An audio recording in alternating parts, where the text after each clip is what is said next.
Welcome back to our live coverage of the Mackinac Policy Conference. I'm Christy McDonald with Detroit Public Television. Thanks so much for joining us at myvote.org. Yesterday, I had an opportunity to sit down with Governor Snyder after he opened up the conference. We talked about a variety of things, from the economy here in the state of Michigan to education to the minimum wage to Detroit. Go ahead and take a listen.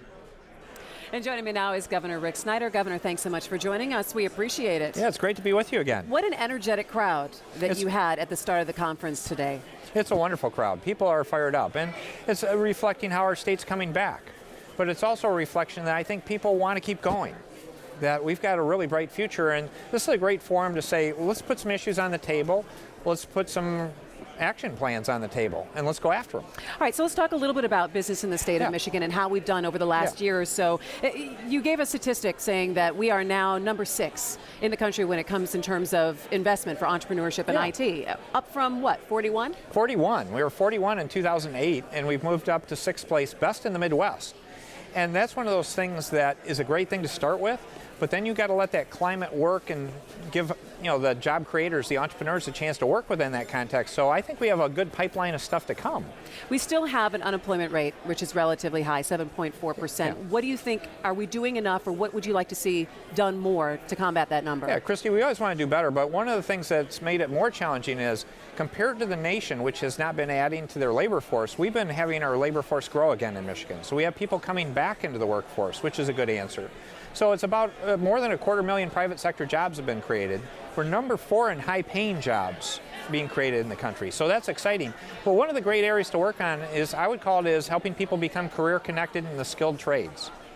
Career tech education is a huge opportunity where I believe there are tens of thousands of jobs that will be available over the next few years. All right, let's talk a little bit about some policies, some things that have been happening over the last couple of weeks in Lansing.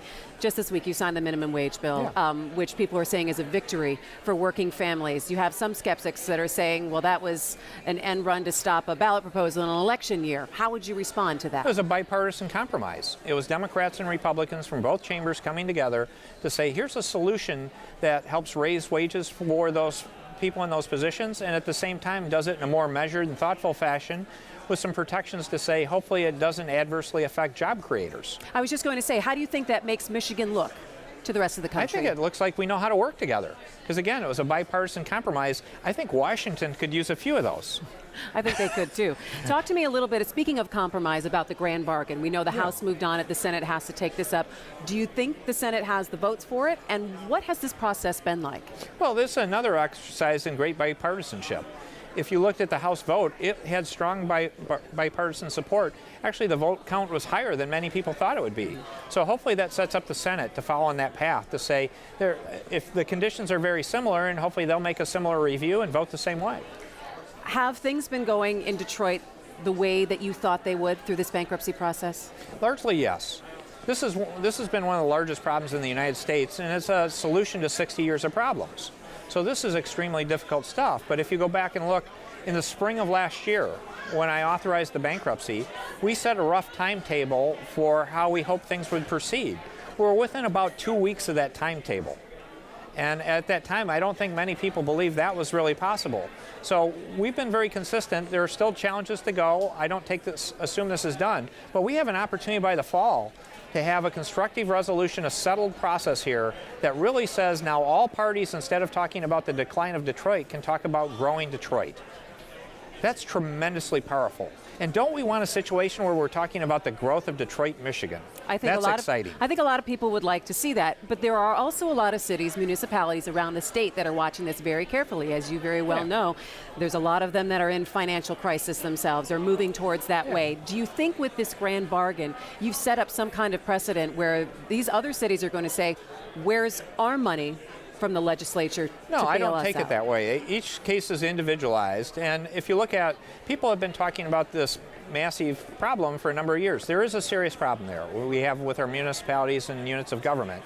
But if you look at the number of communities actually in emergency manager status, really hasn't changed. We've actually had some move out of that status, a few others. We're still talking a handful of communities with emergency managers or consent agreements out of over 2,000 jurisdictions.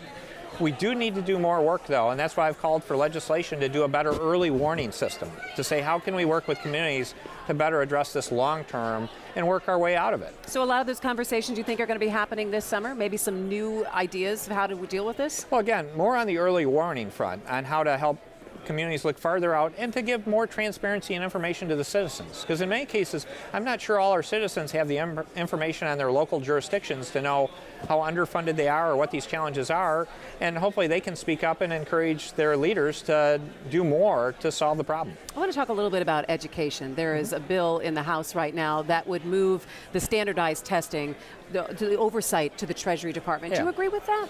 Well, I didn't call for that at all. That's the legislators are looking at that, and I think it shows that there's a challenge point. I think there's an issue between potentially the Board of Education and the legislature, or the department and the legislature, that I hope they can work through those issues. And again, I'm happy to help facilitate it, to say how we can make sure we're working well together. What do you tell a parent or a family who has children in public schools in Michigan? What do you tell them about the future of Michigan's education program?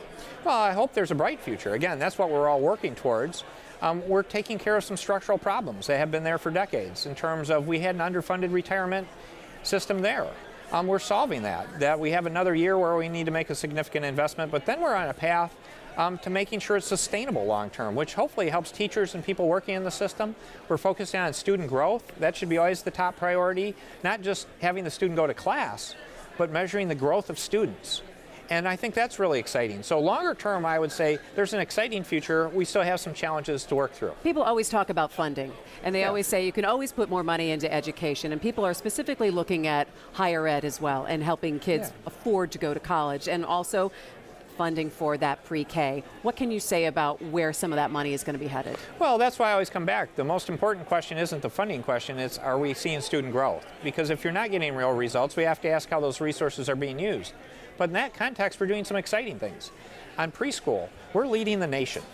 Last year, I was happy to call for making Michigan a no-wait state for preschool for 29,000 kids that couldn't go. So last year, we made a bigger investment in dollars and percent than any other state in the nation.